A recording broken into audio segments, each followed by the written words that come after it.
rak itu nggak muat. Sementara standarnya kan 75% rak itu boleh terpakai. Karena pada saat penelusuran pun nanti nggak bisa cari gitu. Kami mahasiswa yang butuh gitu, harusnya kami yang hadir di sini. Kami akan menunjukkan kepada mereka. Maksud kita di perpustakaan ini, kenapa kita undang? Kita panik. Betul. Ya kita panik buku kayak storytelling, kalau yang khususnya di saya. Kemudian untuk inovasi-inovasi, kami itu ada beberapa inovasi sih sebenarnya. Ada Saga Sapaku saya itu. Saga Sapaku itu satu keluarga satu paket. Jadi untuk mendekatkan bahan bacaan itu ke lingkungan keluarga, kita pinjamkan 3 buku untuk orang tuanya, untuk ibunya, untuk bapaknya, untuk anaknya. Dulu kita komunikasi sama orang tua itu, kalau saya dulu di meja makan. Kita kalau makan, orang tua saya itu walaupun dia nggak sekolah, anak-anak harus makan di jam yang sama. Nah di situ kita berkomunikasi, ada masalah apa? Padahal orang tua saya nggak sekolah, tamat SD. Tapi anak-anaknya terbiasa makan bareng, komunikasi, sehingga ya ada kehangatan keluarga itu. Sekarang saya nggak ketemu, sayanya sendiri yang disekolahkan oleh orang tua saya sampai sarjana, saya nggak ketemu sama anak-anak saya di meja makan. Ya, saya merasa diri saya gagal karena saya nggak bisa melanjutkan. Ya, dari orang tua saya bilang orang tua saya nggak berpendidikan. Tapi anak-anaknya terbiasa makan bareng, komunikasi, sehingga ya ada kehangatan keluarga itu. Sekarang saya nggak ketemu, sayanya sendiri yang disekolahkan oleh orang tua saya sampai sarjana, saya nggak ketemu sama anak-anak saya di meja makan. Ya, saya merasa diri saya gagal karena saya nggak bisa melanjutkan. Ya, dari orang tua saya bilang orang tua saya nggak berpendidikan. Nih, kata Pak Ustadz tadi berdasarkan hasil pengajian, anak-anak seperti ini. Jadi ada komunikasi keluarga itu. Nah, ini yang ingin kami tumbuhkan kembali. Karena saya ngerasa gagal, saya ingin kegagalan itu ya cukup untuk saya aja. Bagaimana caranya parenting dan lain-lain, ya? Saya dipertanyakan, gimana katanya antusiasme masyarakat itu terhadap saya bilang kerjasama dengan Dinas Arsip Perpusda di Kabupaten Bogor, Dinas Pendidikan. Nah, saya ingin bertanya, kalau memang betul yang Pak Bukabit rasakan bahwa perpustakaan seolah-olah seperti senjakala ya, sama Bu di Kabupaten Bogor juga demikian. Saya juga bersama teman-teman di literasi, kebetulan dari 2016 saya menggerakkan literasi di Kabupaten Bogor, bekerja sama dengan menghidupkan perpusda. Orang jauh dari buku, daya kritismenya kurang, orang lebih mengejar materi, hedonisme dan sebagainya. Ini problem kita sebetulnya. Nah, pertanyaan saya di Kabupaten Tangerang, bagaimana strategi Dinas Arsip Perpusda menggandeng Dinas Pendidikan, tetapi sumber literasinya, sumber bacaannya itu di Dinas Arsip Perpusda. Nah, ada problem Bu, guru-guru ini sibuk menulis, tapi dia lupa membaca. Dari 2016, 2015, 2016, tapi mati suri juga karena tadi semua berlomba-lomba hanya pada program, bukan pada output, outcome-nya apa.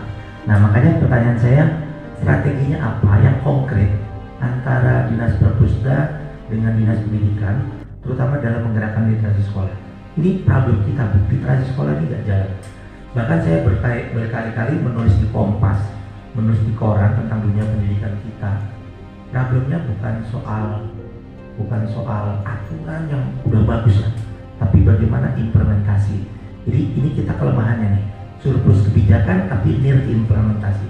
Mungkin itu Bu, panjang lebar, mohon maaf kalau ada yang kurang berkenan. Terima kasih. Wassalamualaikum warahmatullahi wabarakatuh. Pak, saya dicerahkan ya, sebenarnya saya juga dicerahkan. Kami itu terlalu lama duduk di belakang aja. Makanya diskusi-diskusi yang seperti ini yang membuka cakrawala kita semua sebenarnya. Jadi kalau untuk kegiatan dengan kerjasama dengan Dinas Pendidikan, saya juga kesal Pak.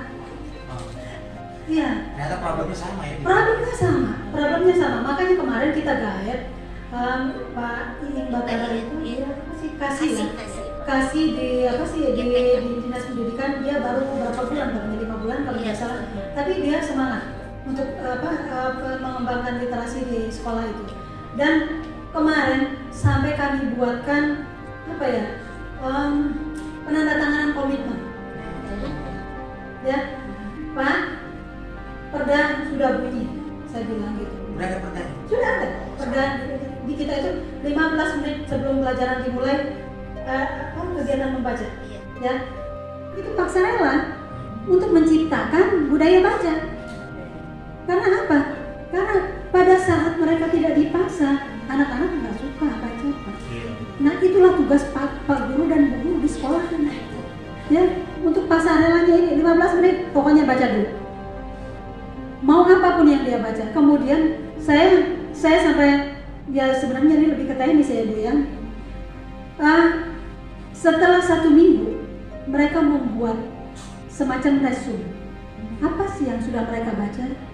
Ya bawa anaknya ke perpustakaan gitu ya.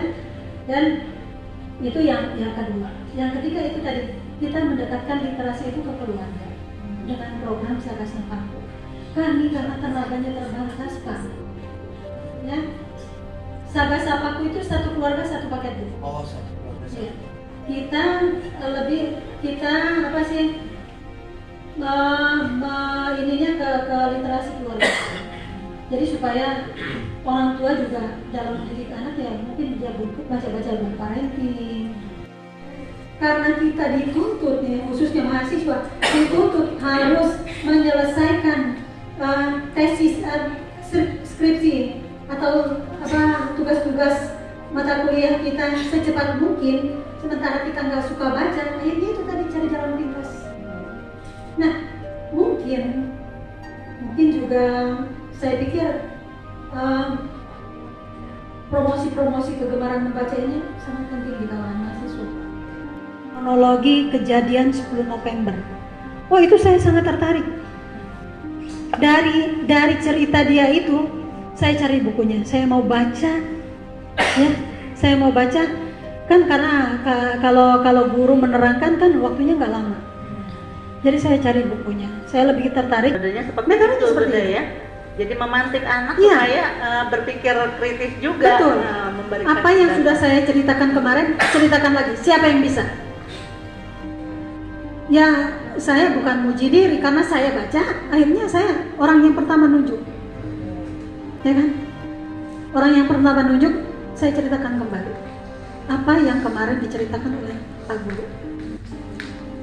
Ya akhirnya saya nilai sejarah itu gede. Tapi masalahnya saya nggak suka eksak.